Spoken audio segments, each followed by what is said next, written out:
আরে তোমার রিপোর্ট তো পুরো ঠিকই আছে, তবে দুদিনের মধ্যে চাপ নেই। যমরাজ তোমাকে তেলে ভাজার জন্য আসছে। এই নার্স, ওটা আমার এক্স, ওটাকে ধরে আনো।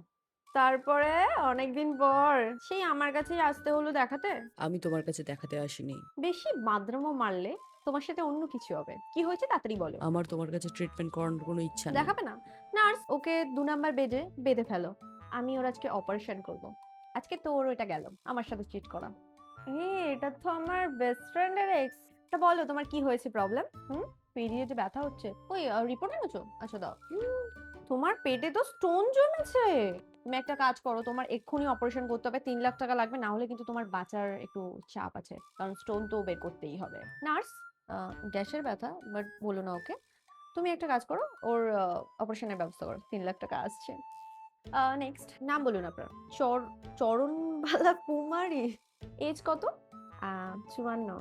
বিয়ে হয়ে গেছে তো দেখে মনে হচ্ছে। তা কুমারীটা এখনো কুমারী কেন? মানে ইটস ওকে। কি হয়েছে আপনার? কি প্রবলেম? অস আচ্ছা, অশ্ব আছে। অপারেশন করাতে হবে, ৫ লাখ টাকা লাগবে। আমি সবকিছু লিখে দিচ্ছি। আপনি ৫ লাখ টাকার ব্যবস্থা করুন, না হলে বাঁচাটা অসম্ভব। নার্স, আজকে বন্ধ করে দাও। আজকে আর ভালো লাগছে না। আজকে আমার এক্স এর ব্যবস্থা করতে হবে। চলো।